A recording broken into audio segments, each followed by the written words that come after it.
آپ پاکستانی سیاسی صورتحال کے بارے میں کیا رائے رکھتے ہیں؟ اگر کچھ اس طرح کے بیانات یا طرز عمل سامنے جو شریعت کے خلاف ہوں تو نصح و خیر خواہی کا تقاضا تو یہ ہے کہ ان کو بھی متوجہ کیا جائے۔ لوگ یہ کہتے ہیں کہ بھائی تنظیم اسلامی کا کیا تعلق ہے سیاست کے ساتھ؟ کیا دین اس بارے میں رہنمائی نہیں دیتا، سیاسی امور پر رہنمائی نہیں دیتا؟ ڈاکٹر صاحب کی بھی یہی رہی ہے جی، کتاب جمعہ کا ایک حصہ ان کا ہوا کرتا تھا حالات حاضرہ پر۔ لوگ آج کل تنظیم اسلامی کو پی ٹی آئی کے ساتھ جوڑ رہے ہیں، دین کی تعلیم کے مطابق سیاسی گفتگو بھی کرتے ہیں، تبصرے بھی کرتے ہیں، تنقید بھی کرتے ہیں، تحسین بھی کرتے ہیں۔ اور یہ بھی بات ہے کہ ہمارا کسی پارٹی سے تعلق نہیں ہے۔ پی ٹی آئی کے قائم ہونے سے پہلے سے ڈاکٹر صاحب یہ باتیں کہتے ہوئے اگر نواز شریف صاحب یہ کہہ رہے ہیں فبیہا ریاست مدینہ کا لفظ لوگ استعمال کرتے ہیں، خلافت اسلامیہ کا لفظ کیوں استعمال نہیں کرتے؟ حقیقت اللہ کی، کتاب و سنت کی بالادستی، ان اصولوں کے مطابق نظام چلا لیں۔ پاکستان میں کوئی بدر برپا کرنا ممکن نہیں۔ یہ جو بس میں ہے اتنے کے یہ مکلف ہیں، لا یکلف اللہ نفسا الا وسعها۔ نحمدہ ونصلی علی رسولہ الکریم۔ محترم ناظرین، السلام علیکم ورحمۃ اللہ وبرکاتہ۔ امیر سے ملاقات پروگرام ماہ مئی 2023 میں آپ کو خوش آمدید کہتا ہوں۔ اس پروگرام میں حسب سابق شریک گفتگو رہیں گے ہمارے ساتھ امیر تنظیم اسلامی محترم جناب شجاع الدین شیخ صاحب۔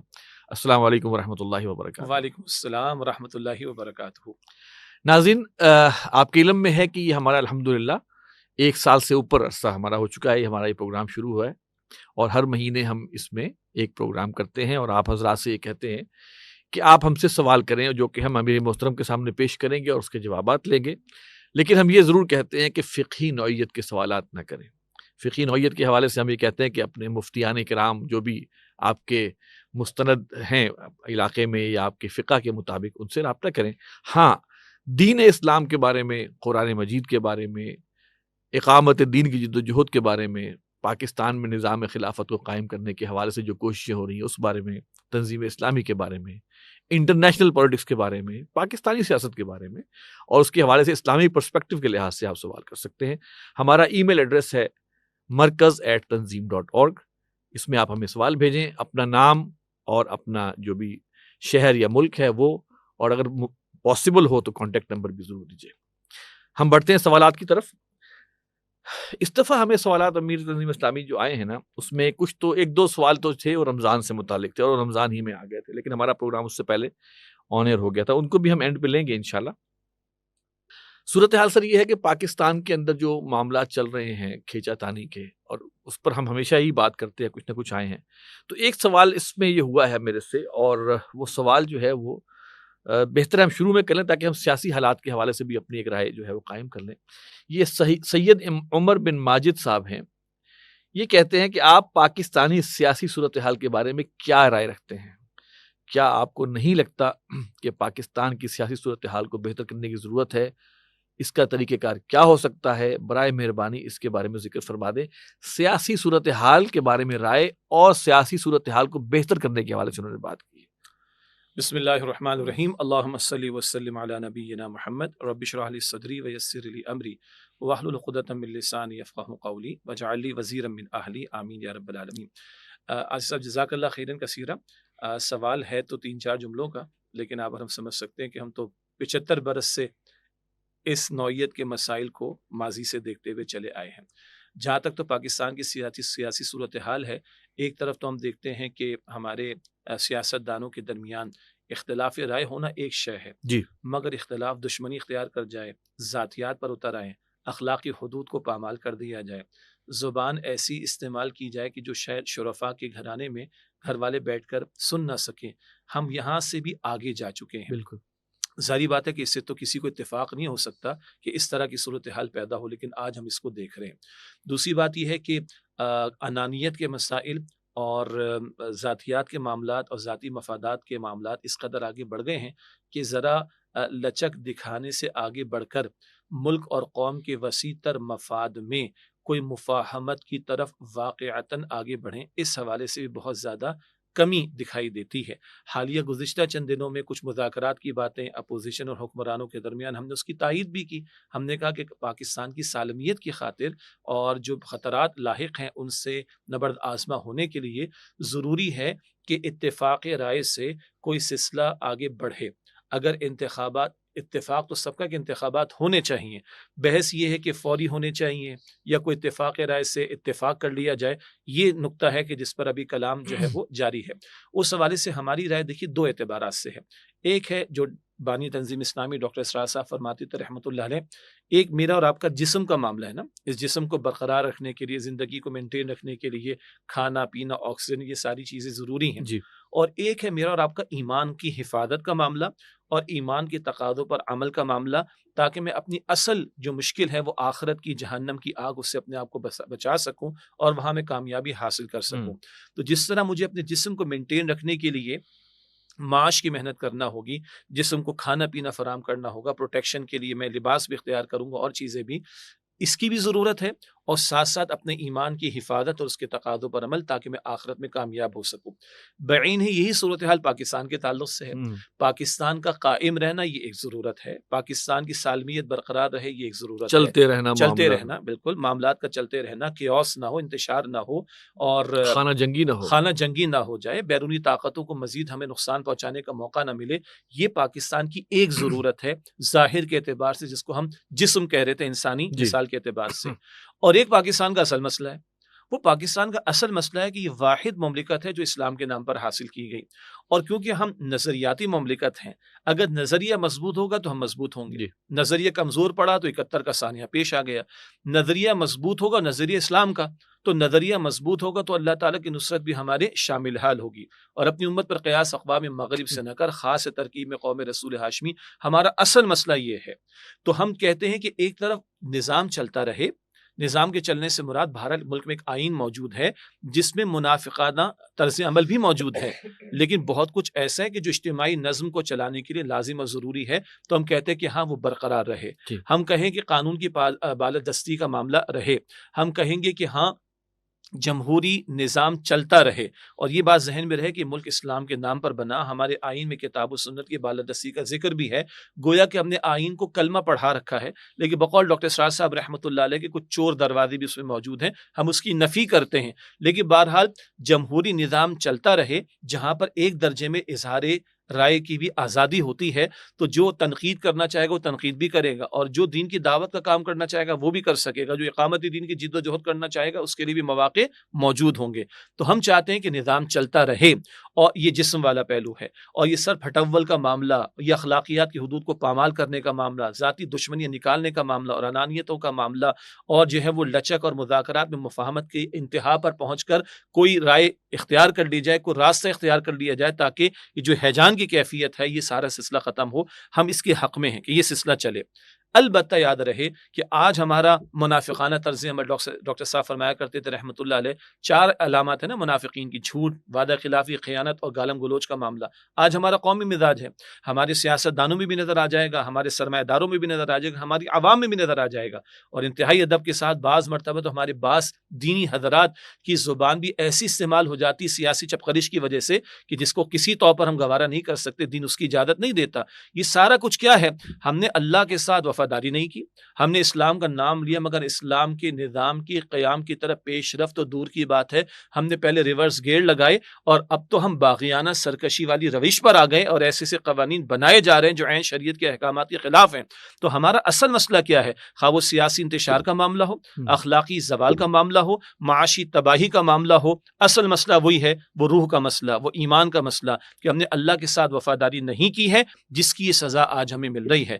تو چلتا ہوا نظام چلے، اس میں بہتری آئے، مفاہمت کا معاملہ ہو، تاکہ ملک کی سالمیت اسٹیک پر نہ آئے۔ اور اصل مسئلہ ہمارا کیا ہے؟ وہ جو روح کی بات ہم نے کی تھی کہ ملک ہم نے اسلام کے نام پر لیا، جب تک اسلام کے نظام کو قائم کرنے کی طرف پیش رفت نہیں کریں گے، ہمارے واقعتاً مسائل حل نہیں ہو سکیں گے۔ چنانچہ تنظیم اسلامی انتخابی سیاست کا حصہ نہیں بنتی، مگر وہ سیاست پر کلام کرتی ہے، تبصرے کرتی ہے، نصح و خیرخواہی کے جذبے کے ساتھ مشورے بھی دیتی ہے، معاملات کے سدھار کے لیے لوگوں سے ریکویسٹ بھی کرتی ہے، تاکہ ملک کی سالمیت کیونکہ ہمیں عزیز ہے۔ لیکن ہم انقلابی جد و جہد کے پیش نظر منہج انقلاب نبوی صلی اللہ علیہ وسلم کو سامنے رکھتے ہوئے، تحریک کے راستے کو پیش نظر رکھتے ہوئے اقامت دین کی جد و جہد میں مصروف عمل ہیں، اور اسی کی دعوت دینے، کیونکہ پاکستان کا اصل مسئلہ وہ جڑا ہوا ہے اسلام کے ساتھ۔ اچھا، اس میں بہت اہم بات بیچ میں 2 چیزیں ہیں، میں آپ سے عرض کروں گا، اور میں چاہتا ہوں کہ اس کو ہم کلیئر کر لیں۔ دیکھیے، جب ہم پریس ریلیز وغیرہ ہم سوشل میڈیا پہ شیئر کرتے ہیں نا، تو لوگ یہ کہتے ہیں کہ بھائی تنظیم اسلامی کا کیا تعلق ہے سیاست کے ساتھ؟ آپ لوگ اپنا کام کریں، جو آپ انقلاب کا کام کر رہے ہیں، آپ کیوں سیاست کے بارے میں رائے دیتے ہیں؟ آپ کیوں سیاست میں پڑھ رہے ہیں؟ یہ گند ہے. آپ بلا وجہ اس میں پڑھ کے کسی کی طرف کسی کے تائید کریں گے یا کسی کی تنقید کریں گے تو آپ لوگ سمجھیں گے کہ آپ اس کی طرح. ایک میرا سوال یہ والا. دوسرا سوال جو تھا وہ یہ تھا کہ لوگ آج کل، میں خود حیران ہوتا ہوں کہ تنظیم اسلامی کو پی ٹی آئی کے ساتھ جوڑ رہے ہیں. اب اس میں کیا سٹیٹس ہمارا ہے؟ میں سمجھتا ہوں کہ ہمیں ایک ببانگ دہل اس کو بھی کلیئر کرنا چاہیے. تو دو چیزیں اسی سوال کے میں ضمنی طور پہ ذہن میں آئی تھی. دیکھیے، جہاں تک آپ نے فرمایا ہے کہ تنظیم اسلامی کی طرف سے پریس ریلیز جاری کیا جاتا ہے، خطاب جمعہ میں کلام کیا جاتا ہے، پالیسی سٹیٹمنٹ کو ایشو کیا جاتا ہے، ٹویٹس کیے جاتے ہیں حالات حاضرہ کے تناظر میں. حالات حاضرہ میں اگر خدا نہ خواستہ کوئی ملک کے اندر دہشت گردی کا واقعہ پیش آئے گا، اس پر بھی ہم اپنا موقع پیش کریں گے، مذمت کریں گے. اسی طریقے پر اگر معاشی صورتحال دگرگوں ہے اور سودی معیشت کی وجہ سے ملک تباہی کا شکار ہے تو اس پر بھی ہم کلام کریں گے. اسی طرح اگر سیاست دانوں بشمول حکمراں ہوں یا اپوزیشن کے افراد ہوں، اگر ان کی طرف سے کوئی خیر کی بات آئے گی تو تعاونوا علی البر والتقوی، قرآن کریم کا اصول پہلے بھی ہم نے بیان کیا کہ نیکی اور تقوی کے کاموں میں ایک دوسرے کے ساتھ تعاون کرو، لیکن ولا تعاونوا علی الاثم والعدوان، گناہ و زیادتی کے کاموں میں ایک دوسرے کے ساتھ تعاون نہ کرو. اگر وقت کے سیاست دانوں کی طرف سے، ذمہ داران کی طرف سے، حکمرانوں کی طرف سے یا دیگر افراد کی طرف سے اگر کچھ اس طرح کے بیانات یا طرز عمل سامنے ہیں جو شریعت کے خلاف ہوں، تو نصح و خیر خواہی کا تقاضا تو یہ ہے کہ ان کو بھی متوجہ کیا جائے. ہاں، اللہ ہمیں یہ توفیق عطا فرمائے کہ ہمارا گفتگو کا انداز، ہمارا اس موقف کو پیش کرنے کا انداز وہ ناصحانہ ہو، وہ مطلق جو ہے وہ ایک عام انداز جو سیاسی گفتگو کا ہوتا ہے وہ نہ ہو. اللہ اس سے ہمیں محفوظ رکھے. اچھا، اس حوالے میں ایک چیز عرض کروں کہ لوگوں کا یہ بھی خام خیالی ہے کہ ڈاکٹر صاحب سیاست کے بارے میں بات ہی نہیں کرتے. یعنی کہ یہ کمنٹس آتے ہیں لوگوں کے، تو میں خود حیران ہوتا ہوں کہ ان کو یہ نہیں پتا کہ ڈاکٹر صاحب کی وجہ شہرت جو اللہ تعالیٰ نے بنائی وہ ایک تو خدمت قرآنی اور اقامت دین کی جد و جہد ہے، لیکن ساتھ ساتھ حالات حاضرہ پر بین الاقوامی طور پر بھی اور پاکستان کے حوالے سے بھی، اور اس حوالے سے مستقبل پر ان کے جو بیانات ہیں وہ بھی آتے ہیں. اور ڈاکٹر صاحب کی بھی یہی رہی ہے کہ انہوں نے مخالفت کی ہے، کبھی الیکشن میں حصہ نہیں لیا. ان کا تو یہ خیال تھا کہ انتخابات کے ذریعے کبھی بھی تبدیلی نہیں آ سکتی. تو یہ یعنی کہ یہ ایک عوام الناس کے لیے، میں اویئرنیس کے لیے. اگر لا علمی ہو تو بات الگ ہے. ہو سکتا ہے ہمارے، کیونکہ بہرحال اللہ تعالیٰ نے ڈاکٹر صاحب رحمۃ اللہ علیہ کو اس معنی میں بڑا قبول کیا کہ جس زمانے میں ہمارے بہت سارے اہل دین ٹیلی ویژن پر آ کر دینی پروگرام کرنے کے حوالے سے متفق نہیں تھے اور اس سے اختلاف رکھتے تھے، ڈاکٹر صاحب نے اس وقت بھی گفتگو کی، اور اس وقت وہ کیمرہ انہوں نے استعمال کیا کہ جب بہت سے حضرات اس کے حق میں نہیں تھے. تو ان کا ماضی کا بہت بڑا ورثہ الحمدللہ آج وہ ڈیجیٹل لیول پر بھی اویلیبل ہے. اور اس وقت جو سوشل میڈیا کا دور ہے، میں سمجھتا ہوں کہ ڈاکٹر صاحب رحمۃ اللہ علیہ کی وفات کے بعد جتنے لوگ ان کو سن رہے ہیں، غالباً ان کی زندگی میں اتنے لوگوں نے ان کو نہیں سنا. تو ممکن ہے بعض لوگ ان کے فقط دروس قرآن سنتے ہوں اور شاید ان کی لا علمی کا معاملہ ہو، تو ان کی وضاحت کے لیے. باقی تو کوئی اگر کمر بستہ ہو گیا کہ مخالفت کرنی ہے تو پھر ابوالکلام اصل میں ہوتا پتہ کیا ہے کہ اگر کوئی ایک سٹیٹمنٹ ڈاکٹر صاحب کی سے کسی ایک پارٹی کو تقویت مل رہی ہو تو دوسری پارٹی والے کہتے ہیں کیا ڈاکٹر صاحب کیوں آپ گھسیٹ رہے ہیں سیاست. ایگزیکٹلی. میں عرض کرنے لگا تھا ابوالکلام مرحوم پر کوئی کسی مسئلے پر لوگوں نے اختلاف کیا تو ابوالکلام مرحوم نے کہا کہ گو کہ ان سے ہمیں اختلاف کچھ معاملات میں ہو سکتا ہے، لیکن بڑا پیارا جملہ کہا کہ میں اس کے سوا کیا کہہ سکتا ہوں کہ کچھ نہیں کہہ سکتا. تو اگر تو کوئی کمر بستہ ہو گیا اپنا معنی نکال کر اس پر تھوپنے پر تو بات الگ ہے، لیکن بعض وہ ہمارے ویل وشرز جو ہیں، ویورز ہیں، کہ جو شاید ڈاکٹر صاحب رحمۃ اللہ علیہ کے دروس کو تو سنتے رہے، مگر جس کی طرف آپ نے اشارہ کیا ان کے خطبات جمعہ، ان میں کلام یعنی شاذ ہوتا ہوگا کہ خطاب جمعہ ہو، یقیناً اس میں قرآن کریم کی روشنی میں، سیرت النبی کی روشنی میں، احادیث مبارکہ کی روشنی میں کلام ہوا کرتا تھا. اتفاق سے ڈاکٹر صاحب کی کتب بھی یہاں پر موجود ہے، بیان القرآن، برہی قرآن کا بیان. خیر یہ دور اس میں بھی حالات حاضر ہیں، اس وقت کے حالات حاضر ہیں. دیکھیں نا، اس پہ بھی ہم بات کر لیتے ہیں. تو خطاب جمعہ کا ایک حصہ ان کا ہوا کرتا تھا حالات حاضرہ پر، کبھی مطلق پورا خطاب جمعہ ان کا حالات حاضرہ پر، کبھی حالات کا تقاضا ہوتا تو وہ علیحدہ سے اہتمام کیا کرتے تھے مختلف شہروں میں جا کر. اور جن لوگوں نے ان کے ان بیانات کو سنا ہے تو وہ بھی اس بات کی گواہی دیں گے کہ وہ سارا بیان بھی نصح و خیر خواہی کے جذبے کے ساتھ ملک کی اچھا ملک عام ملک نہیں ہے، یہ اسلام کے نام پر حاصل ہوا. اس لیے ہمیں اس سے محبت ہے، ورنہ ملک مطلوب نہیں ہے، ذہن میں رہے، ہمیں تو اللہ کا دین اس پر عمل کرنا مطلوب ہے، لیکن ملک کیونکہ اسلام کے نام پر لیا تو وہ لا محالہ پاکستان کی سالمیت کے تعلق سے پھر وہ سارا بیان قرآن کی روشنی میں، سیرت النبی کی روشنی میں صلی اللہ علیہ وسلم، احادیث مبارکہ کی روشنی میں. تو ہمارے وہ حضرات یا خواتین یا ویورز کے جو یہ پہلو ڈاکٹر صاحب کا نہیں جانتے، انہیں ہم گزارش کریں گے کیونکہ ماضی کے بہت سارے لیکچر جو ہم شیئر بھی کرتے ہیں ان سے ویب سائٹ پہ موجود ہے، اویلیبل ہے، ان کو بھی دیکھ لیں. اچھا پھر کیا خیال ہے، کیا دین مکمل ضابطہ حیات دیتا ہے؟ تو کیا سیاست کو دین سے مائنس کر سکتے ہیں؟ جدا ہو جو دین سیاست سے تو رہ جاتی ہے چنگیزی. پہلے بھی ہم نے اس پروگرام میں غالباً کلام کیا کہ سیاست کا زبان تو عربی زبان کا لفظ ہے، سیاست کا لفظ اس کا معنی انتظام.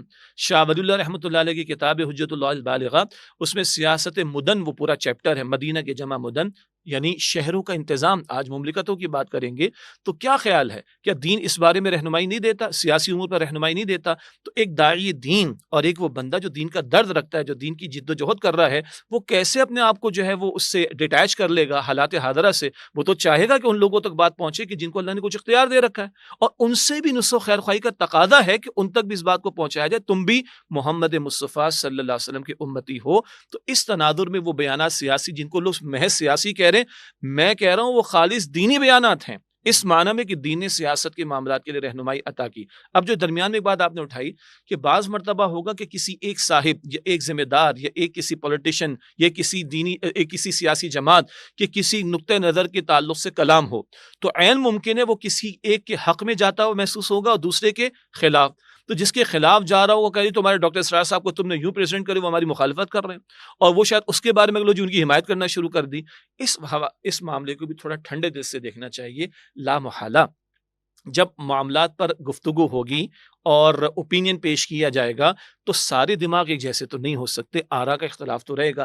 آرا کا اختلاف ہو جانا کوئی بڑا مسئلہ نہیں رہا امت کے اندر، اپنی رائے پر جازم ہو جانا اور اسی کو الحق قرار دینا، دوسرے کو باطل قرار دینا، اور ان معاملات کو حق و باطل اور کفر اور اسلام کا مسئلہ بنا دینا، یہ ہے جس سے ہمیں بچنا چاہیے. یہ آرا اچھا ڈاکٹر صاحب خود فرماتے تھے رحمۃ اللہ علیہ، یہ تو رفقائے تنظیم کو بھی سمجھنا چاہیے.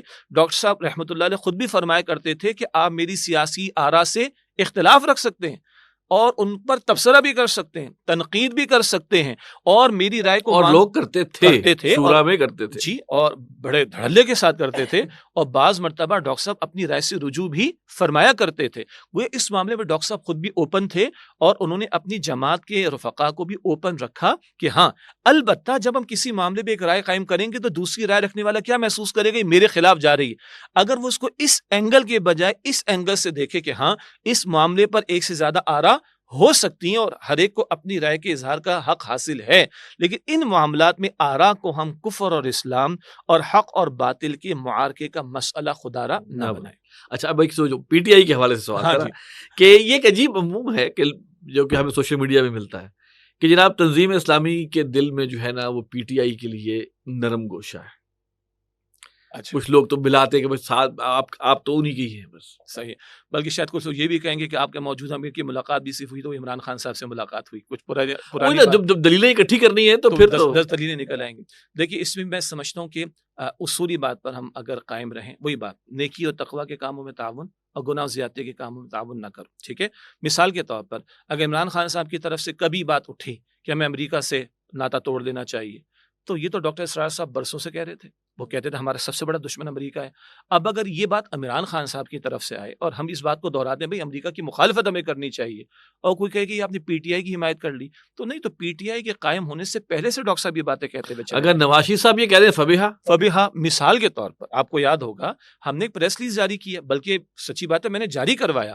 یہ جو انسداد سود کا معاملہ چل رہا ہے پاکستان میں، اور آپ کے علم ہے کہ تنظیم اسلامی بھی، جماعت اسلامی بھی، بعض اور حضرات بھی، ہم سب نے مل کر فائٹ کیا کیس کو. اس کے بعد معاملہ چلے گیا سپریم کورٹ آف پاکستان کے شریعت اپیلنٹ بینچ میں، ٹھیک ہو گیا، اور اس میں جناب اسٹیٹ بینک بھی چلا گیا اسٹے لینے کے لیے اور نیشنل بینک بھی چلا گیا اور بھی. اس کے بعد یہ ہوا کہ اسحاق ڈار صاحب کی طرف سے ایک بیان آیا، پھر ایک محفل میں جس کو 2-3 اخبارات نے رپورٹ کیا، وزیر اعظم موجودہ شہباز شریف صاحب کی طرف سے کہ ہم سود کے خاتمے کی کوشش کریں گے. ہم نے اس بیان کو فیس ویلیو پر لیا، ہم نے ایک پریس ریلیز جاری کیا، بھائی آپ یعنی یہ تو میں ترجمانی کر رہا ہوں کہ آپ کی آواز مکے مدینے، ختم کرو اللہ کے بندو، پہلے بھی 91 کے ڈیسیجن میں آپ ہی گئے تھے نا آگے سے، آپ سجدہ صحف کرو، اور اگر آپ ختم کرو تو بہت اچھی بات ہے۔ تو ہم نے اس بات کو بیان، اب کوئی کہ جناب آپ نے شہباز شریف کی فیور کر دی، بھائی شہباز شریف کی فیور نہیں ہے، یہاں بات یہ تھی کہ ہم سود کے خاتمے کے خواہاں ہیں اور اس کی کوشش بھی کر رہے ہیں۔ اگر وقت کے وزیر خزانہ کی طرف سے اور وزیر اعظم کی طرف سے اس طرح کی بات آئے گی تو ہم اس کو اوپر کامنٹ دے دیں گے۔ اسی طرح اگر عمران خان صاحب نے جا کر جو ہے وہ یو این او کے اندر تقریر کی اور اچھے انداز سے مقدمہ پیش کیا اور اسلامو فوبیا کے خلاف بات کی تو یہ بات تو ہمارے دل کی بات ہے، تو ہم کہیں گے بہت اچھی بات، اگین تعاون علی البر والی بات ہے۔ اب کوئی عمران خان کی آپ نے فیور کر دی، نہیں بھائی، اگر نواز شریف بھی کہہ دے گا یا کہہ دیں گے، چلیں نواز شریف صاحب کہہ دیں گے، شہباز شریف صاحب کہہ دیں گے، مولانا فضل الرحمان صاحب کہہ دیں گے تو ہم کہیں گے اچھی بات ہے، خیر کی بات کہیں سے۔ دیکھیں نا، ایک بڑی مزے کی بات ہے، پہلی دفعہ ہمیں اعزاز حاصل ہوا کہ ہمارے آرمی چیف نے خطاب میں قرآن مجید کی آیت پڑھی اور بالکل صحیح پڑھی، یعنی کہ وہ کم من فیۃ قلیلۃ غلبت فیۃ کثیرۃ باذن اللہ۔ ایک آرمی چیف کے منہ سے تلاوت قرآن، یہاں پہ تو ہمارے سیاسی حالات یہ ہیں کہ سورہ اخلاص صحیح نہیں آتی۔ میں کراچی میں ایدی ہوم ہے ان کے شیلٹر ہاؤس میں کئی مرتبہ کچھ پروگرامز کے لیے، خدا کی قسم ناظرین نوٹ کیجئے گا اس چیز کو، وہاں وہ یتیم بچے جو شیلٹر ہاؤس میں رہ رہے ہیں، خدا کی قسم انہوں نے مجھے کہا انکل وہ فلاں فلاں، نام نہیں لیں گے ہم، وہ فلاں انکل کو بھیج دیں، ان کو سورہ اخلاص کے ہم پورا اما پارا پڑھا دیں گے۔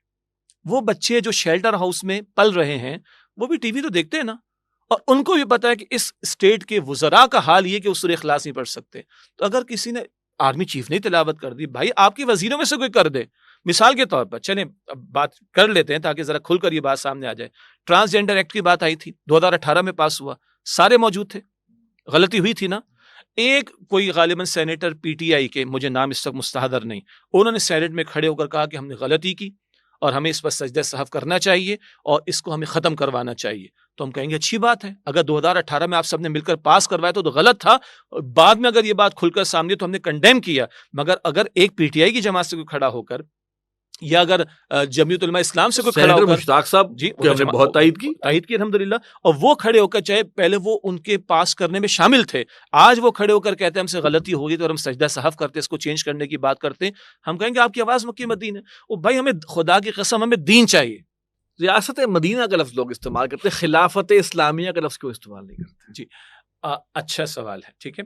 اصل میں جب ریاست مدینہ کہتے ہیں تو غالباً بعض لوگوں کے ذہن میں نسبت ہوتی ہے مدینہ شریف کی، جیسے بعض لوگ نظام مصطفیٰ بھی کہتے ہیں، تو ریاست مدینہ بھی کہا جا سکتا ہے اور خلافت اسلامیہ بھی کہا جا سکتا ہے۔ ریاست مدینہ میں سر مکہ نہیں ہے اس معنی، کیونکہ بعض لوگ اس کو کچھ اور طرف بھی لے گئے ہیں۔ جی، اب وہ تو ایک ایسا ورژن ہے کہ جس کو بیان کرنا مناسب نہیں ہے کہ کیا ایسی ریاست کہ جس میں یہودیوں کو ساتھ ساتھ لے کر آپ چلیں گے۔ بعض لوگ میں وہی کہہ رہا ہوں کہ بڑا معنی خیز بات ہے، اس پہ ڈسکشن ہونی چاہیے کہ بھائی آپ خلافت، اصل تو خلافت کا لفظ ہے۔ جی البتہ اس میں اصول بس ذہن میں رکھیں، جیسے ڈاکٹر صاحب نے بھی منہج انقلاب نبوی بھی فرمایا، انقلاب کو ڈیفائن کیا، اور جب ہم کہیں گے اسلامی انقلاب تو مراد کیا ہوگی؟ حاکمیت اللہ کی، کتاب و سنت کی بالادستی، اور کوئی قانون کتاب و سنت کے خلاف نہیں ہوگا، اصول لے آئیں، ان اصولوں کے مطابق نظام چلا لیں۔ آپ اس کو اسلامی انقلاب کہہ دیں، آپ اس کو نظام مصطفیٰ کہہ دیں، آپ اس کو اقامت دین کہہ دیں، آپ اس کو غلبہ دین کہہ دیں، آپ اس کو قرآنی سلم اظہار الدین علی کلی کہہ دیں، اور لتکون کلمۃ اللہ العلیٰ، یہ ساری اصطلاحات ہو سکتی ہیں۔ البتہ ایک اس میں ایڈ کر، اور خلافت یہ قرآنی اصطلاح ہے جی، اور اب تو خلفاء نے خلافت کا لفظ اور خلفاء کا لفظ استعمال بھی کیا، اس کو ہمیں پروموٹ کرنا چاہیے۔ بس ایک خیال رہے، اگر کبھی کسی اصطلاح کے حوالے سے اس کے استعمال کے ذیل میں شبہات آ سکتے ہیں تو اس کا ہمیں جواب دینا چاہیے۔ میں کیوں کہہ رہا ہوں؟ بعض لوگوں نے لفظ خلافت کو بھی بدنام کر ڈالا، تو کبھی کبھی مسلمان جو ہمارے بھائی ہیں وہ خیر خواہی میں کہتے پھر اچھا ہے کہ ہم یہ لفظ استعمال نہ کریں، یہ ذرا گڑبڑ ہو جائے گی۔ اچھا اگر ہم استعمال نہ کریں تو کیا قرآن سے بھی ہٹا دیں گے؟ وَإِذْ قَالَ رَبُّكَ لِلْمَلَائِكَةِ إِنِّي جَاعِلٌ فِي الْأَرْضِ خَلِيفَةً وَعَدَ اللَّهُ الَّذِينَ آمَنُوا مِنكُمْ وَعَمِلُوا الصَّالِحَاتِ لَيَسْتَخْلِفَنَّهُمْ فِي الْأَرْضِ۔ تو اگر کسی اصطلاح کے استعمال سے اگر شبہات جنم لیتے ہوں تو ہمیں اس کی وضاحت کر دینی چاہیے، پرووائڈڈ کہ وہ کتاب و سنت سے اخذ شدہ اصطلاح ہو. اگر کسی اصطلاح کا ایسا معاملہ کہ وہ خالص کتاب و سنت والی اصطلاح نہیں ہے اور اگر اس کو استعمال نہ کیا جائے تو بہتر ہوگا تو ہم ایسا کر سکتے ہیں. یہی معاملہ ہوا ریاست مدینہ کی اصطلاح کے اعتبار سے. بعض لوگوں نے ایک ایسا ورژن جس سے کوئی مسلمان اتفاق نہیں کرے گا مگر یہ بات اچھالی گئی ہے کہ شاید اس کے پیچھے بھی ایک گڑبڑ ہے. اچھا وہ تو یہودیوں کے ساتھ پیکٹ ہو گیا تھا نا, تو ہمارا بھی قانون چلے گا, یہود کا قانون بھی چلے گا, چلتا ہے, یہ تو نہیں چلے گا. لیکن اگر ریاست مدینہ سے کوئی یہ نسبت دینا چاہتے ہیں کہ محمد مصطفیٰ وہاں صلی اللہ علیہ وسلم تشریف لائے اور نسبت حضور کی طرف دینا چاہ رہے ہیں تو اصطلاح استعمال کر لے, لیکن اس کی پوری وضاحت بھی ضروری ہوگی کہ ہم اس سے مراد کیا لینا. اس سے بہتر ہے کہ ہم کہیں کہ نظام مصطفی کہہ لیں, نظام مصطفیٰ اصطلاح استعمال ہوئی ہے, سب سے زیادہ استعمال یہ ہونی چاہیے. اسلامی کا ہم مدینہ سے جو اس کو کر رہے ہیں, اگر ہم نبی اکرم صلی اللہ علیہ وسلم سے ریلیٹ کر رہے ہیں تو زیادہ بہتر ہے کہ اللہ کے رسول صلی اللہ علیہ وسلم کا لایا ہوا نظام, نظام مصطفی, انقلاب مصطفی سب چل رہا ہے. تو ریاست مدینہ پہ اس حوالے سے میرے ذہن میں سوال یہ پیدا ہوا تھا کہ یہ تھوڑا سا ڈسکشن بھی ہو سکتا ہے اور اس میں اختلاف کی گنجائش بھی ہے. اور یہ بھی بات ہے کہ ہمارا کسی پارٹی سے تعلق نہیں ہے. اچھا ایک اور انداز سے دیکھیں, ہمارے رفقا بھی سمجھیں اور ہمارے احباب بھی. ہمارا طے, ابھی آپ نے اشارہ بھی کیا, ہمارا طے شدہ معاملہ ہے کہ انتخابی سیاست کے راستے سے پاکستان کے معروضی حالات میں اسلام آنے کا نہیں. ٹھیک, تو ہم تو اس راستے کے ہیں ہی نہیں. اس معنی میں ہم سیاسی ہیں, سیاسی نظریات بھی رکھتے ہیں, دین کی تعلیم کے مطابق سیاسی گفتگو بھی کرتے ہیں, تبصرے بھی کرتے ہیں, تنقید بھی کرتے ہیں, تحسین بھی کرتے ہیں, مگر ہم انتخابی سیاست کا پارٹ نہیں ہیں. لیکن ہم انقلابی راستے کی بات کرتے ہیں, تحریک کے راستے کی بات کرتے ہیں. پھر آپ کیوں اتنا کھکھیل مول لیتے ہیں؟ وہ اس لیے مول لیتے ہیں کہ پاکستان کا بچنا ضروری ہے, پاکستان کی سالمیت ضروری ہے. تو نظام تو چلے تو وہ ہم مشورے دیں گے, تحسین بھی کریں گے, صحیح بات کی غلط بات کی مذمت بھی کریں گے, اصول کے تحت کریں گے. خدا را اس کو کوئی شخص, یعنی کوئی ہمارا بھائی, کوئی ہمارا ساتھی, کوئی ہمارا رفیق اس معنی میں نہ لے کہ آپ نے فلاں کی حمایت کر دی اور فلاں کی جو ہے مخالفت کا معاملہ کر دیا. جزاک اللہ. امید ہے کہ کچھ تھوڑی سی تشفی ہو گئی ہوگی ہمارے ناظرین کی بھی, اور لوگ حسن ظن سے کام لیں. اور الحمدللہ تنظیم اسلامی کا کسی بھی سیاسی جماعت سے کوئی تعلق نہیں. بلکہ ایک بات اور ایڈ کر لیں ذرا, آ چکی درمیان میں, ہم نے دعوت پوری دنیا کو دینی, تو کیا ہمارے سیاستدان ہمارے مدعو نہ ہوں گے؟ کیا سیاسی جماعتوں کی, بلکہ چلیں لگے ہاتھوں. آپ کو یاد ہو جی, عمران خان صاحب کی تحسین کر دیتے ہیں. عمران خان صاحب سے ملاقات میں بھی ہم نے کہا تھا آپ ریاست مدینہ کا نام لیتے ہیں, لیکن آپ کے جلسوں میں کیا ہو رہا ہوتا ہے؟ ٹھیک, ہم نے اس کو چھاپا بھی, پبلش بھی کیا ہم نے اس کو, اور ہم نے اس پروگرام میں بھی بات کی, اور آپ کی طرف سے بات آئی تھی, پھر میں نے اس کو سیکنڈ کیا تھا کہ بھائی اگر کوئی اچھا ذکر آئے گا تو ہم تحسین کریں گے, لیکن اگر آپ کے جلسوں کے اندر ڈانس ہو, اگر آپ کے جلسوں کے اندر جو ہے وہ گانے بجیں تو ہم اس کی مذمت بھی کریں گے, اور ہم نے مذمت پہلے بھی کی. سیدھی سی بات, اگر آپ کے کسی جلسے کے اندر کسی بچے نے کھڑے ہو کر ایسے الفاظ کہہ دیے کہ جو انتہائی نامناسب تھے تو ہم نے کنڈیم کیا, اور آپ کے کسی ذمہ دار کی طرف سے, پی ٹی آئی کی ذمہ دار کی طرف سے اس کی وضاحت آ گئی, ہم نے تحسین بھی کر ڈالی.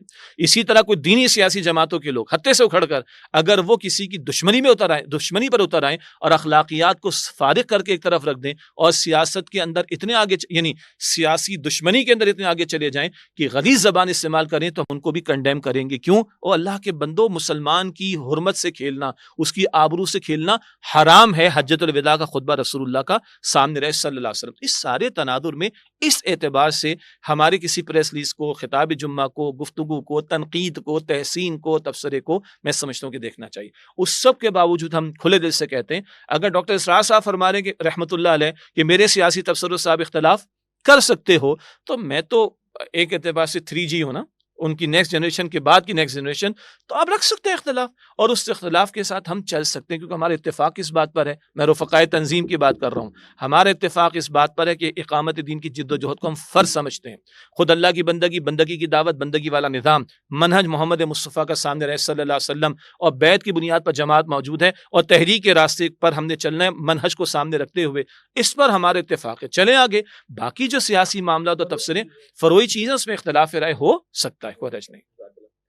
اچھا, یہ ایک صاحب نے, حافظ طیب صاحب وزیر آباد سے, یہ کہہ رہے ہیں سورہ بقرہ کی پہلی آیت کے مطابق قرآن ہدایت ہے متقین کے لیے, ہدی للمتقین, جبکہ ہدایت کی ضرورت تو گمراہ کو ہوتی ہے, متقی تو پہلے ہی سے ہدایت پر ہوتا ہے. براہ مہربانی اس کی وضاحت فرما دیں. یہ جو ایک جملہ درمیان میں نا کہ ہدایت کی ضرورت تو گمراہ کو ہوتی ہے, یہ ان کی کنکلوژن. ہاں, یہ سوال اصل میں آتا ہے. ایک سوال تو کبھی ڈاکٹر صاحب رحمۃ اللہ علیہ بھی ذکر فرماتے رہے, یہ کچھ غالباً کسی ہندو اسکالر کی طرف سے تھا. اچھا, کہ قرآن کہتا ہے, دیکھو سورۃ البقرہ آیت نمبر 185 میں ہدی للناس, قرآن لوگوں کے لیے ہدایت ہے، اور البقرہ کی آیت 2 جس کا حوالہ دیا جا رہا ہے وہاں قرآن کہتا ہے ہدی للمتقین، تو قرآن متقین کے لیے ہدایت، تو بھائی انسانوں کے لیے کہ متقین کے لیے؟ اچھا وہ بھی ریوائز ہو جائے بات، اس کا جواب یہ دیا گیا پوٹینشلی قرآن پاک سب کے لیے ہدایت ہے، ملے گی متقین کو، سورج نکلتا ہے، روشنی موجود ہے، جو چاہے فائدہ اٹھا لے، لیکن کھڑکی دروازے بند کر دے گا، پردے ڈال دے گا، اس کو فائدہ نہیں ملے گا۔ قرآن کی روشنی تو موجود ہے، جو چاہے فائدہ اٹھا لے، مگر دل کا سوئچ آف ہو، ابو لہب کا آف تھا، ہدایت نہیں ملی، سلمان فارسی کا آن تھا، اللہ نے حضور کے قدموں میں پہنچا دیا صلی اللہ علیہ وسلم۔ تو پوٹینشلی قرآن سب کے لیے ہدایت، لیکن ملے گی متقین کو۔ اب ان کا سوال یہ ہے کہ ایک جو بات ہے نا ہدایت تو گمراہ کو ضرورت ہوتی ہے نا، ذرا ہدایت کی انتہا دیکھیں تو قرآن پاک میں سورہ الاعراف کی آیت نمبر 43 میں اللہ تعالیٰ جنت والوں کو ترانہ حمد پیش کرتا ہے، بیان فرماتا ہے الحمدللہ الذی ہدانا لہذا، تمام شکر تعریف اللہ کے لیے جس نے یہاں جنت تک کی ہدایت عطا فرما دی۔ یہ تو ہدایت کی آخری یعنی معراج ہے کہ اللہ کی رضا کے مقام جنت تک اللہ تعالیٰ ہم سب کو پہنچا دے، تو وہاں تک ہم ہدایت کے محتاج ہیں۔ بلکہ ہمارے بڑے پیارے استاد ہیں ڈاکٹر عبدالسمیع صاحب بڑا اچھا نقطہ بیان کرتے ہیں، سورہ فاتحہ میں ہم دعا کر رہے ہیں اہدنا الصراط المستقیم، قرآن اللہ تعالیٰ نے حضور کے ذریعے دیا اور ہدایت ہم تک حضور کے ذریعے پہنچی۔ اللہ قرآن میں سورہ شورا کے آخر میں فرماتا ہے وَإِنَّكَ لَتَهْدِي إِلَىٰ صِرَاطٍ مُسْتَقِيمٍ، اے نبی آپ رہنمائی فرمائیں گے سیدھے راستے کی طرف۔ اور حضور جب دنیا سے تشریف لے گئے تو آخری نماز کی آخری رکعت میں بھی حضور نے کیا تلاوت کی ہوگی؟ اہدنا الصراط المستقیم۔ جن کے ذریعے ہدایت پہنچی ہے وہ اگر اتنی دعا کر رہے ہیں تو ہم گناہ گاروں کو کتنی دعا کرنے کی ضرورت ہے، ہم کتنے ہدایت کے محتاج۔ اگلی بات، تقویٰ کے درجات ہوتے ہیں۔ اگر ہم سورہ مائدہ دیکھیں آیت نمبر 90 اور 91 جہاں شراب اور جوے کی حرمت کے آخری احکامات آئے، اس کے بعد جو آیت نمبر 92 ہے بڑا گہرا مقام ہے۔ پھر ڈاکٹر صاحب رحمۃ اللہ نے اس مقام کو حدیث جبرائیل سے جوڑا، اسلام اقرار ہے، ایمان تصدیق ہے، اور گہرائی اور گہرائی آئے گی تو پھر احسان۔ وہ اسلام، ایمان اور احسان جو حدیث جبرائیل بخاری تمام حدیث کی کتب میں اس کو ذکر کر کے ڈاکٹر صاحب رحمۃ اللہ نے سورۃ المائدہ کی آیت نمبر 92 سمجھائی ہے، اور وہاں 3 مرتبہ تقویٰ کا ذکر آیا، اذا متقوا وآمنوا وعملوا الصالحات ثم اتقوا وآمنوا ثم اتقوا واحسنوا۔ یہ 3 لیول پر اگر آپ دیکھیں تو تینوں مرتبہ تقویٰ کا ذکر آیا، گویا تقویٰ کے بھی درجات۔ اور پھر سورہ محمد اگر ہم دیکھیں صلی اللہ علیہ وسلم آیت نمبر 17 والذین اہتدوا زادہم ھدی وآتاہم تقواہم، جنہوں نے ہدایت اختیار کی اللہ نے انہیں مزید ہدایت عطا کی اور انہیں ان کا تقوی مزید عطا کیا۔ تو مستقل ہدایت پر ہدایت اور مستقل تقوی پر تقوی کی ضرورت ہے، تو متقین کو بھی مزید تقوی کی اور متقین کو بھی مزید ہدایت کی ضرورت ہے، تا آ کے اللہ اپنی رحمت سے جنت میں ہمیں داخل فرما دے۔ جیسے وہ ہے نا حدیث ہے نا کہ منافقت سے بے خوف جو ہوتا ہے وہ منافق ہی ہوتا ہے، اور اس سے خوف زدہ جو ہے وہ مومن ہوتا ہے کہ کہیں میں منافق نہ ہو جاؤں۔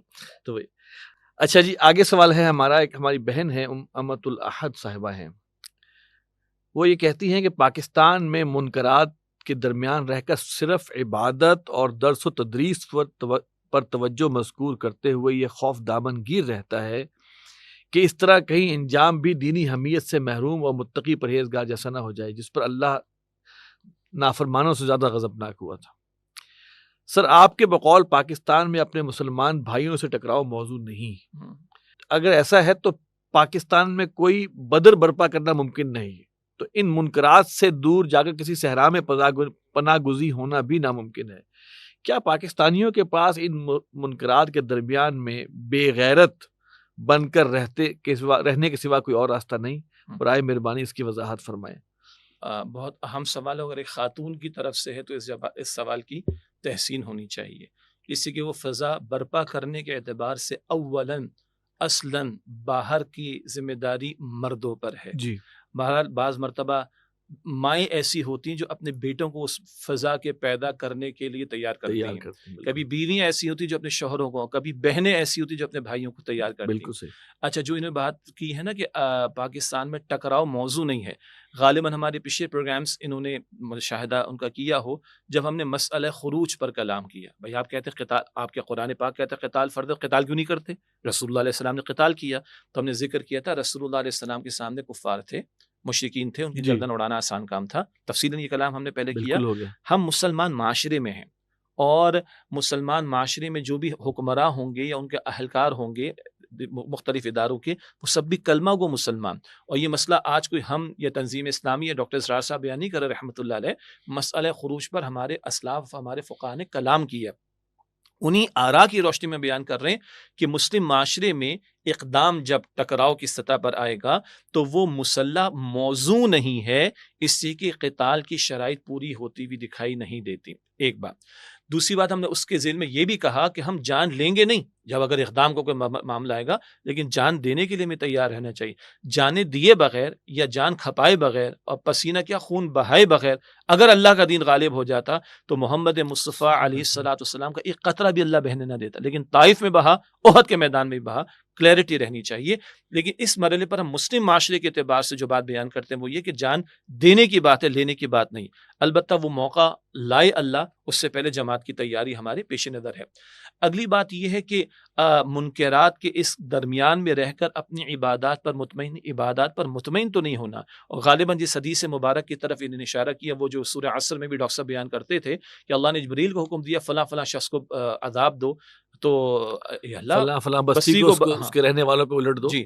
تو وہ فرشتہ عرض کرتا ہے اللہ تیرا بندہ وہاں پر موجود سے پلک جھپکنے کی مقدار برابر تیری نافرمانی نہیں کی. اللہ فرماتے پہلے اس کو عذاب دے پھر دوسروں کو. ہماری نافرمانی ہوتی رہی اور اس کے چہرے کا رنگ تبدیل نہ ہوا. تو ہمیں کمپرومائز نہیں کرنا ہے. اور مکی دور میں رہتے ہوئے بھی رسول اللہ علیہ الصلوۃ والسلام بتوں کو ہاتھ نہ لگایا. یہ اسٹریٹجی تھی رسول اللہ علیہ السلام کی، بڑا اہم نقطہ ہے. 23 برس میں سے 21ویں سال جا کر بتوں کو ہاتھ لگایا. 13 برس مکہ مکرمہ ہاتھ نہیں لگایا، اور 8 برس فتح مکہ 8 ہجری میں جا کے ہو رہی. لیکن اس سے پہلے بتوں کو غلط کہا ہے، منکر کو منکر کہا ہے، ایک لہجے کے لیے بھی قبول نہیں کیا ہے. اور لکم دینکم ولی دین، اگر کمپرومائزنگ ایٹیٹیوڈ اختیار کرنے کی ڈیمانڈ آ رہی تو لکم دینکم ولی دین بھی سنا دیا رسول اللہ علیہ السلام نے. حاصل کلام یہ کہ ہم نے اپنی ذات کی فوری فکر کرنی، اپنے دائرے کار کی فکر کرنی ہے، اور اپنے اس معاشرے کے اندر جو اللہ کے رسول علیہ السلام نے فرمایا تم بدی کو دیکھو تو اپنے ہاتھ سے بدل دو. اگر ہاتھ کی طاقت نہیں تو زبان سے تو بدلو، زبان سے بدلنے کی جد و جہد تو کرو. اور اگر اس کا بھی اختیار نہیں، گو کہ ابھی ہے، اگر اس کا بھی اختیار نہیں تو دل میں برا جانو، لیکن ایمان کا کمزور ترین درجہ ہوگا. اگر مفاہمت شروع ہو گئی تو پھر منکرات کو برا کہنا تو دور کی بات ہے، بندے خود منکرات میں مبتلا ہو جائیں گے. جیسے کہ بنی اسرائیل کے علماء کا ذکر حدیث مبارک میں آتا ہے کہ اول روکتے تھے، اس کے بعد روکنا شروع کیا، روکنے کا عمل چھوڑ دیا، انہی کے ساتھ رہتے کھاتے پیتے، ان کے دل ان کی طرح ہو گئے. جیسے وہ منکرات میں مبتلا لوگ غلط تھے، اسی طرح مبتلا ہو گئے. تو ہم نے کمپرومائز نہیں کرنا اس کے اندر. لیکن آج اگر ہاتھ کی طاقت نہیں ہے تو زبان سے بدی کو روکنے کی طاقت تو ہے. دعوت دین کے مواقع ہیں، تبلیغ دین کے مواقع ہیں، جماعت سازی کے مواقع ہیں، کردار سازی کے مواقع ہیں، جماعت کو منظم کرنے کے مواقع ہیں. معاشرے میں لاکھوں کروڑوں افراد ہیں، ان تک اللہ کے دین کو پہنچانے کے مواقع ہیں. یہ جو بس میں ہے اتنے کے ہی مکلف ہیں، لا یکلف اللہ نفسا الا وسعها. اور جو بس میں نہیں ہے تو جو بس میں ہے وہ کرنے کی کوشش کریں گے تو اللہ تعالیٰ وہ دن بھی عطا فرمائے گا جو بظاہر ہمارے بس میں نظر نہیں آ رہے. آپ نے فرمایا کہ بدر کیوں نہیں جو ہے وہ سج رہا، تو آپ بدر تھا، فضائے بدر کی بات کر لیں تو فضائے بدر پیدا کر فرشتے تیری نصرت کو اتر سکتے ہیں گردوں سے قطار اندر قطار اب بھی. مگر وہ بدر میں جو 313 کھڑے ہوئے تھے نا، وہ پہلے مکہ مکرمہ میں تیار ہوئے تھے، وہ قرآن کے ذریعے تیار ہوئے تھے. مکی دور کا جہاد قرآن کے ذریعے سے ہوا. اگر اس کو بائی پاس کر کے ہم کوئی بدر برپا کرنے کی کوشش کرنا چاہیں گے تو یہ سنت رسول علیہ السلام سے مطابقت نہیں. اچھا، اس میں دیکھا کہ عموماً لوگ اس میں نا شدت پسندی اور جلد بازی میں آ کے اس طرف چلے جاتے ہیں. میں یہ عرض کرتا ہوں کہ سر اس وقت سچی بات ہے ابلاغ کا حق بھی ادا نہیں ہوا. ایک انڈیویجول لیول پر بھی ایک شخص ابلاغ کے وہ کام کر سکتا ہے، وہ نہیں کرنے. جی، سیدھا فضائے بدر بلکہ بدر ہی پیدا کرنے کی کوشش کرتے ہیں. ڈاکٹر صاحب یہ کہا کرتے تھے رحمہ اللہ کہ اس دور میں فرائض پر پابند رہنا، محرمات سے بچنا اور رزق حلال پر قانے ہونا بھی ایک اپنی جگہ ایک بہت بڑا جہاد ہے. جی، اور اپنی معیشت کو حرام سے پاک کرنا اور اپنی معاشرت کو بے پردگی سے پاک کرنا، ٹھیک ٹھاک اس میں دن میں تارے نظر لگ پتا جاتا ہے. لہٰذا ابھی وہاں پہ یہ مسلم معاشرہ ہے، اس پر اگر صحیح معنوں میں محنت کی جائے تو یہاں سے ایسے بہت سے لوگ ہیں جو کہ دیکھیں فرقے واریت نے بہت سی رستے روک دیے ہوئے. لہٰذا فی الحال دعوت کا بھی حق ادا ہونا چاہیے، اس کے بعد آگے کا اسٹیپ، ظاہری بات ہے جب ایک متنوع تعداد ہوگی جی تبھی اگلا اسٹیپ جو ہے وہ دیا جا آ سکے سکتا ہے۔ جزاک باقی اللہ ان کو خیر۔ مشورہ جی دیں گے جو ڈاکٹر صاحب کا خطاب اور کتابچے کی شکل میں بھی ہے، رسول انقلاب کا طریق انقلاب صلی اللہ علیہ وسلم، وہ خطاب بھی موجود ہے اور اس کا کتابچہ بھی موجود ہے، اس کا استفادہ مفید رہے گا انشاءاللہ۔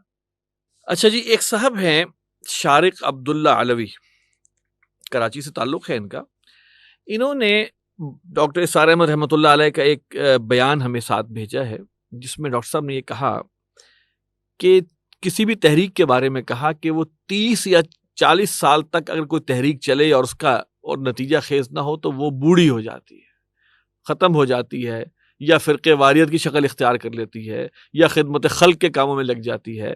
یعنی کہ یہ ڈاکٹر صاحب نے کہا کہ 30 سے 40 سال تک کوئی تحریک اگر اپنے اہداف حاصل نہیں کر پاتی۔ ان صاحب کا سوال یہ ہے کہ تنظیم اسلامی پر یہ فارمولہ لاگو کیوں نہیں ہوتا؟ تنظیم اسلامی اس سے مستثنا ہے تو کیسے؟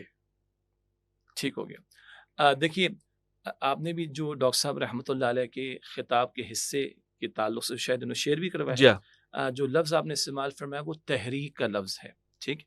اچھا، ایک تو اگر آپ پورے ہولسٹک اپروچ کو دیکھیں تو اللہ کے دین کی محنت کا عمل ایک مستقل عمل ہے، جی، اور اس حوالے سے ہمارے بھائی کو ہم توجہ دلائیں گے کہ ڈاکٹر صاحب کا جو کتابچہ ہے تنظیم اسلامی کا تاریخی پس منظر، اصلاً ٹائٹل تو یہ ہے مگر اس میں سابقہ امت مسلمہ بنی اسرائیل اور نبی اکرم علیہ السلام کی امت کا ایک موازنہ پیش کیا گیا اور تاریخ پیش کی گئی ہے۔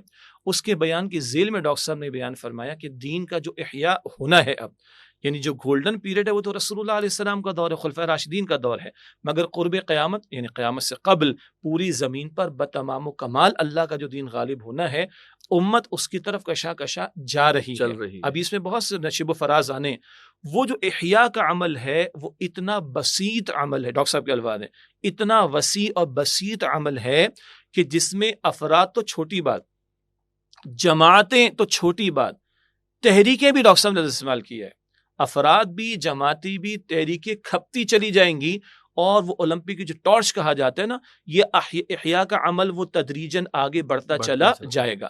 اگر تو اس پوری ہولسٹک اپروچ کو سامنے رکھیں تو اس میں ڈاکٹر صاحب نے یہ بھی فرمایا، آپ اور ہم دیکھیں گے اپنے اپنے دور میں، آج ہم کل کوئی اور، ہم اپنے اپنے دور میں دیکھیں گے مختلف گوشوں میں مختلف جماعتیں کام کر رہی ہیں، اور کبھی کبھی ان کا کام ایک دوسرے کے بالکل متضاد نظر آئے گا، لیکن اس پوری چھت کو اگر آپ دیکھیں، پورے کینوس کو دیکھیں تو ہر شے اپنی جگہ آپ کو فٹ نظر آئے گی۔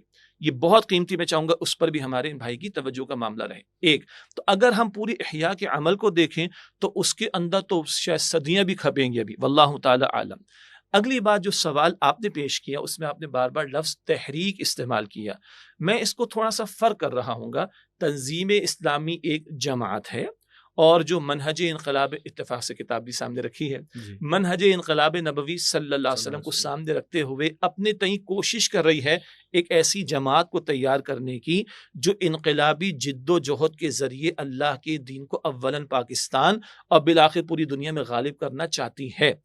البتہ اس منہج کے حوالے سے اگر ہم حضور کے دور کو دیکھیں صلی اللہ علیہ وسلم تو دو بڑے بڑے ادوار نظر آتے ہیں۔ ایک مکی دور ہے، جماعت تیار ہو رہی ہے، اور ایک مدنی دور ہے جہاں پہ باقاعدہ ٹکراؤ کا عمل شروع ہوا۔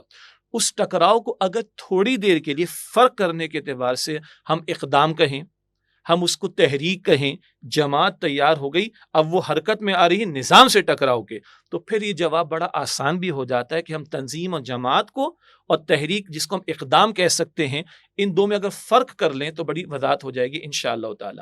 اگلی بات یہ، جیسے آپ نے غالباً سوال کے آخر کا حصہ بھی یوں پیش کیا، جو آپ نے شاید آپ نے فرمایا کہ آپ نے آڈیو کلپ بھی سنا جو ڈاکٹر صاحب کو شیئر کروایا، پھر کیا ہوتا ہے وہ جماعتیں بوڑھی ہو جاتی ہیں، اور ظاہری بات ہے اگر نتیجے سامنے نہیں آتے تو بندہ ڈیسپریٹ ہوتا ہے، بندہ بھی ڈیسپریٹ ہوتا ہے، کبھی جماعت بھی ڈیسپریٹ ہو سکتی ہے، پھر وہ دائیں بائیں کے کاموں کے اندر لگ جاتے ہیں، جیسے کہ آپ نے خدمت خلق کی بات کہی، یا کچھ ڈاکٹر صاحب نے اس میں استعمال کیا لفظ، جی، کہ خدمت خلق کے کام میں لگ جانا، یا کسی اصلاح کی، کسی رسومات کی اصلاح کے کام میں لگ جانا۔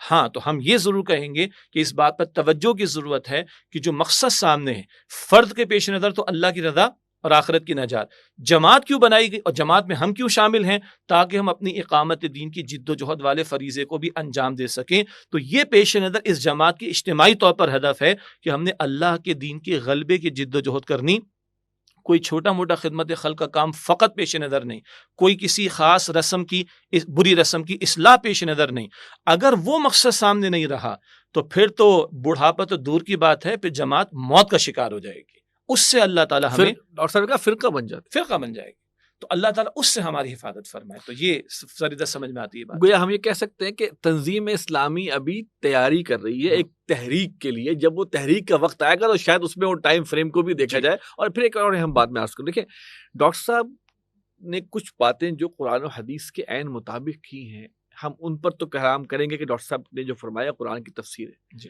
کچھ میں ڈاکٹر صاحب نے اپنی ایک رائے بھی دی ہے، اور بحیثیت انسان ان کی رائے سے اختلاف بھی کیا جا سکتا ہے، اور جو خود انہوں نے کہا، جو انہوں نے خود بھی کہا ہوا ہے، تو لہٰذا وہ بھی ہے۔ اور پھر یہ کہ دیکھیں تحریکوں میں جو یا جماعت میں بھی اگر ہم دیکھیں، ڈاکٹر صاحب نے ایک اور بات جو کی تھی کہ فریش بلڈ آتا رہنا چاہیے، نیا خون آتا رہے، اور الحمدللہ اس وقت تیسرا نیا خون جو ہے وہ آپ کی شکل میں آیا ہوا ہے۔ اخلاص پر رکھے، باقی تو اجتماعی عمل ہے۔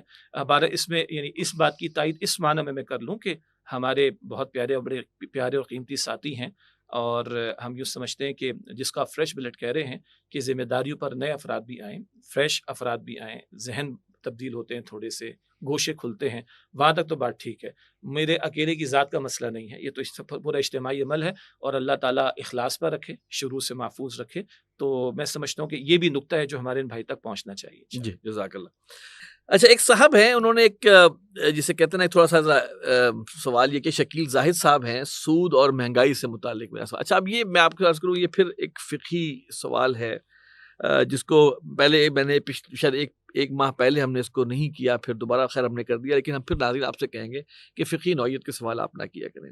بہرحال انہوں نے بھیجا ہے، ہم ان کا اکرام کرتے ہوئے، شکیل زاہد، اگر میں ایک شخص کو 1 لاکھ روپے بطور قرض دوں جس کو اس نے 1 سال کے بعد واپس کرنا ہو، اور 1 سال کے بعد ملک میں مہنگائی میں 10% اضافہ ہونے کا امکان ہو، تو اس صورت میں واپس ملنے والی رقم 1 لاکھ کی بجائے 90,000 رہ گئی، تو اس صورت میں اگر میں کہوں کہ روپے کی قیمت گرنے کی وجہ سے میں نقصان پورا کیا جائے، تو اس طرح مجھے مزید ملنے والا 10,000 روپے کیا سود کہلائے گا؟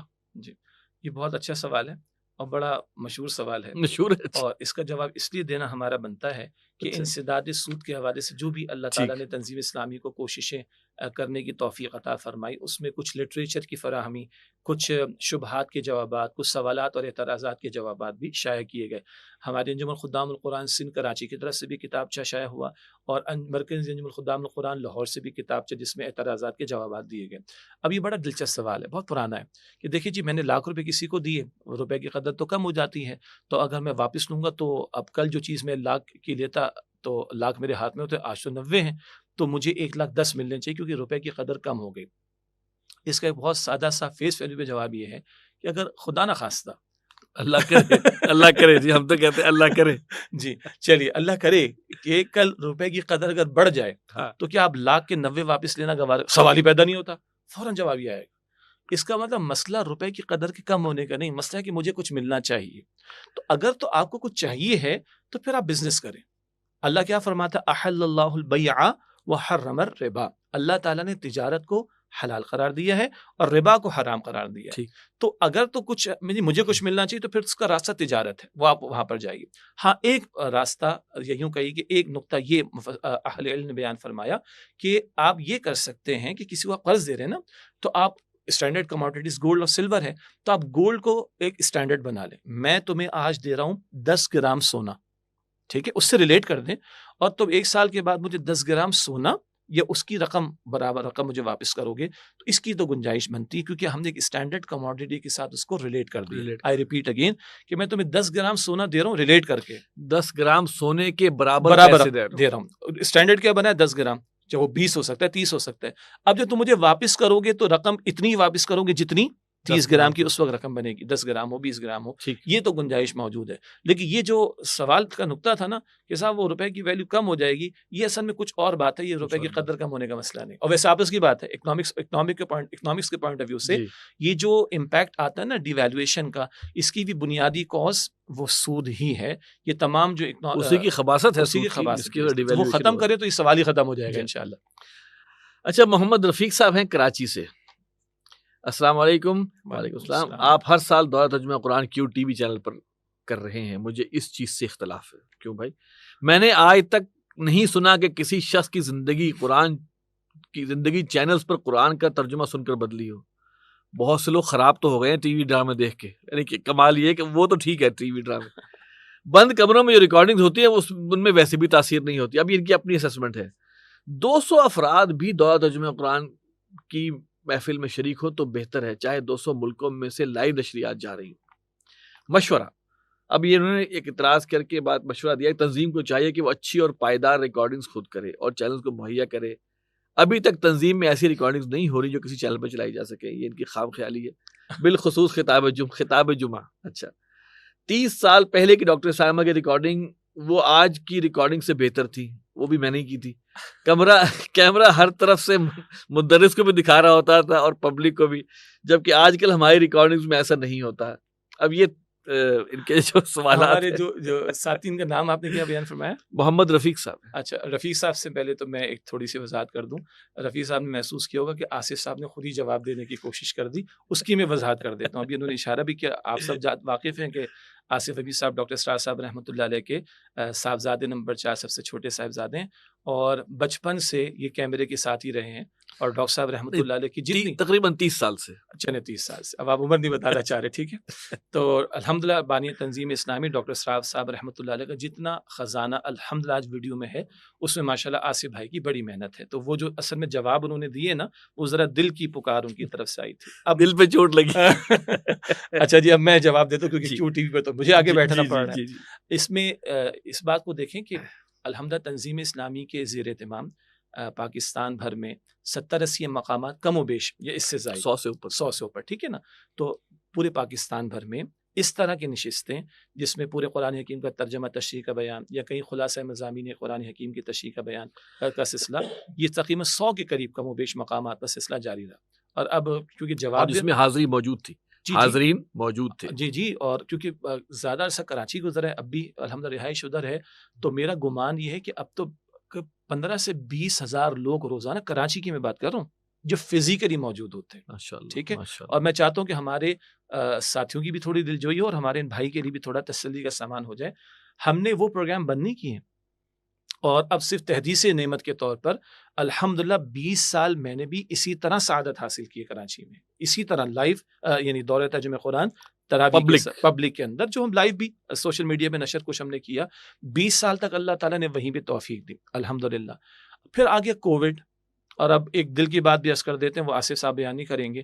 ان کا خیال تھا کہ کووڈ میں کیا ہوگا, تو کووڈ میں تو کہیں فزیکلی نماز نہیں ہو رہی تھی, تو دورہ ترجمہ قرآن کہاں سے ہوگا. پھر کوئی کوشش ہوئی اور اللہ نے ایک راستہ کھول دیا کیو ٹی وی والوں کے ذریعے سے, اور کیو ٹی وی والوں نے ہمیں رات 9:30 سے 12 کا ٹائم دے دیا, جو کہ میڈیا کی زبان میں کہوں تو وہ کوئی ٹائم نہیں ہے, کیونکہ رمضان شریف میں پرائم ٹائم ہوتا ہے سحری کا وقت یا افطار کا وقت. یہ ہمارے زاہد بھائی نہیں رفیق صاحب یہ بھی نوٹ کریں, اور تنظیم کے رفقا بھی نوٹ کر لیں. تو کووڈ میں تو ہم پبلکلی پروگرام کر ہی نہیں سکتے تھے, تو ایک یہ بھی کوڑن تھی کہ کیا کریں گے بھائی, گھر میں کر لیتے, ٹھیک ہو گیا, گھر والوں کو بٹھا کے کر لیتے, کہیں کیمرہ کسی کمرے میں بیٹھ کے کرتے. اب ان کے دل میں خیال آیا, اللہ ان کو جزائے خیر عطا فرمائے, اور پھر بات چلی اور کیو ٹی وی سے ہمیں موقع ملا. اور کووڈ کے 2 سال تو اسی طرح گزرے کہ ذرا نرم گرم معاملہ تھا, پھر آپ کہہ لیجئے کہ 22 میں معاملہ کھولا, پھر یہ 2023 کا معاملہ گزرا. اب معاملہ یہ ہو گیا کہ وہ چھوڑنے کو تیار نہیں, وہ کہتے ہیں بھائی سلاٹ اویلیبل ہے, 150 ممالک میں الحمدللہ ایکسس اویلیبل ہے, اور بہت سے وہ لوگ کہ جو دیگر ممالک کیا پاکستان میں جن کے علاقوں میں اس طرح کے پروگرامز نہیں ہوتے, ان کو 29 راتوں میں قرآن پاک سے گزرنے کا موقع ملتا ہے, خصوصاً خواتین, بزرگ, جی اور حضرات بھی جن کے ہاں علاقوں میں اس طرح کے پروگرامز نہیں ہیں. اب ہم کہہ دیں کہ نہیں ہم تو نہیں کر رہے جناب, تو یہ تو شاید ہمارا دل مطمئن نہیں, اس پہ ہم نے مشورہ بھی کیا ہے. اچھا ایسا نہیں ہے کہ امیر تنظیم اسلامی کو وہاں پہ موقع مل رہا ہے تو باقی سب بند, استغفر اللہ, نہیں, بلکہ امیر تنظیم اسلامی کو اس سال 30ویں شب ملی, اور 4 سال کے بعد مجھے موقع ملا کہ میں کسی اپنے مقام پر جا کر, تو قرآن اکیڈمی حسین آباد میں ہمارے ساتھیوں کو معلوم ہے, پوری فیملی کو میں لے کر گیا ہوں. یہ 4 سال کے بعد مجھے 30ویں شب ملی, پھر بیان کیا پوری رات الحمدللہ, خود میں نے بیان کیا, تراویح کا اہتمام بھی ہوا. تو کہنے کا مطلب ہے کہ یہ ہمیں ایک آپشن ملا. اس کا یہ قطعا مطلب نہیں ہے, بہت اچھی توجہ اس میں یہ دلائی گئی ہے, یہ مطلب نہیں کہ باقی سب ہم نے چھوڑ دیا. خطاب جمعہ آج بھی میں کرتا ہوں, ہمارے کئی رفقا کرتے ہیں, دروس قرآن ہمارے رفقا پاکستان بھر میں پورے سال کرتے ہیں. فزیکل کی بات ہو رہی ہے, جہاں مواقع ملتے پورے پاکستان بھر میں دروس بھی دیتے الحمدللہ. وہ سارا کام چل رہا ہے الحمد، کچھ اس میں کمی نہیں بلکہ اضافہ ہی ہے. یہ ایک آپشن اللہ تعالیٰ نے عطا فرمایا، جب تک ملے گا ہم اس کو کو اویل کرنے کی کوشش کریں گے انشاءاللہ تعالیٰ. لگے ہاتھوں یہ بھی ہم تنظیم کی پالیسی، یہاں پر شاید پہلے بھی بات آئی ہے کہ الحمدللہ ان تمام چینلز کے پروگرام سے تنظیم اسلامی میں سے کوئی بھی جائے گا، امیر تنظیم ہو یا ہمارے کوئی بھی ساتھی ہوں، ہم 1 روپیہ منفعت کا نہیں لیتے الحمدللہ. یہ اللہ کا شکر ہے، ڈاکٹر صاحب رحمۃ اللہ علیہ نے کبھی نہیں لیا، نہ تنظیم کا کوئی ساتھی اس میں لیتا ہے. یہ تو ہم ایک آپشن اللہ تعالیٰ نے دے رکھا، ہم اس کو اویل کرتے ہیں قرآن حکیم کی خدمت کے اعتبار سے. باقی جو آپ نے دل کی باتیں کر دی کہ جناب وہ کیمرے کی ریکارڈنگ کا یہ معاملہ وہ معاملہ، نہیں جناب، وہ الحمدللہ ڈاکٹر صاحب کو آج میجورٹی اسکرین پر ہی سن رہی ہے الحمدللہ. ٹھیک. اب تو ڈاکٹر صاحب چلے گئے نا دنیا سے. وہ تو یہ کہہ رہے ہیں کہ پہلے اچھی ریکارڈنگ ہوتی تھی، اب اچھی نہیں ہو رہی. اصل میں اس میں آپ سے عرض کروں کہ اس میں نا ٹرینڈ چینج ہوا ہے جب سے سوشل میڈیا آیا ہے. جی جی. تو اس کے اندر پھر یہ چیز ہوتی تھی کہ جو فوکس بات ہے یا فوکس پرسنالٹی کو کیا جائے. باقی ہمارے جو سیمینارز اب بھی ہوتے ہیں اس میں بہت شارٹس ہوتے ہیں، کیمروں کے، آڈیوز کے اور مختلف اینگلز کے ہوتے ہیں. تو ان کا پبلک پروگرامز کو ہم کرتے ہیں. تو اس لحاظ سے الحمدللہ کوالٹی الحمدللہ ٹھیک ہے، اور بہتری کی کوشش جو ہے وہ الحمدللہ اس حوالے سے وہ جاری رہتی ہے. بہرحال میں اس میں چاہوں گا کہ اس میں بہرحال میں اپنے طور پر جو ہے کیو ٹی وی والوں کا شکریہ ادا کرنا چاہوں گا کہ اللہ تعالیٰ نے انہیں اس بات کی توفیق دی کہ وہ ان کو اللہ تعالیٰ نے کہ یہ موقع ہے. عموماً اپنے چینلز کے اوپر 2.5-3 گھنٹے لائیو دینا ڈیلی، یہ چینل والوں سے پوچھیں، ان کی جان نکل جاتی ہے. اور سولو پروگرام، وہ بھی سولو قرآن کا کنٹینٹ، ان کی جان نکل جاتی ہے. تو بہرحال اللہ تعالیٰ ان کو جزائے خیر دے اور ان کو ہدایت دے کہ وہ باقی چیزیں بھی جو ہے اپنے جو پورا گروپ کی چیزیں ہیں وہ بھی اسلام کے مطابق کریں. ہماری دعا پھر بھی ان کے لیے یہی ہے. اور ایک بات اور، ہم رفیع صاحب کی نالج میں اب یہاں پہ مثالیں دینا تو ممکن نہیں ہے، لیکن اللہ کی قسم اٹھا کر ہم کہتے ہیں کہ قرآن حکیم کی محفلوں کے ذریعے کس قدر خیر ہے جو معاشرے میں اللہ تعالیٰ نے عطا فرمایا. اور بہت سے لوگ، ہو سکتا ہے یہ پروگرام ہمارا جہاں اپلوڈ ہو وہاں پہ کچھ لوگ ہم کہیں گے تو اچھی شاید محسوس نہ ہو. کامنٹس میں آپ لوگ اپنے تجربات لکھیں، کس طرح لوگوں کی زندگیاں بدلی، حضرات کی، خواتین کی، ینگسٹرز کی، کس کس پروفیشن یا کس کس گوشے سے لوگ پلٹ کر دین کی طرف آئیں. اللہ کا فضل، یہ اللہ کا فضل ہے. ذالک فضل اللہ یؤتی من یشاء. تو آپ دل چھوٹا نہ کریں، آپ دل بڑا رکھیں کہ اس سے بڑا خیر اللہ تعالیٰ عطا فرما رہے. فزیکل نشستوں سے بھی الحمدللہ اس میں کوئی کمی نہیں، اس میں کوئی کمی، سوال ہی بڑھوتری ہی ہے بلکہ انشاءاللہ تعالی. جزاک اللہ جی، بہت شکریہ. اگرچہ سوال ابھی ہے لیکن وقت ہمارا مکمل ہو گیا، اور میں آپ کا شکر گزار ہوں کہ آپ نے ٹائم دیا. ہر مہینے ہم آپ کو زحمت دیتے ہیں. ناظرین، یہ تھا ہمارا پروگرام مئی 2023 کا پروگرام امیر سے ملاقات. اس پروگرام کے بارے میں اپنی رائے بھی دیں، اور سوال ہم نے آپ کو پہلے ہی بتایا کہ فقہی نوعیت کے چھوڑ کر آپ سوالات ہمیں کر سکتے ہیں. ہمارا ای میل ایڈریس ہے markaz@tanzeen.org. اگلے پروگرام تک اجازت دیجیے. السلام علیکم ورحمۃ اللہ وبرکاتہ.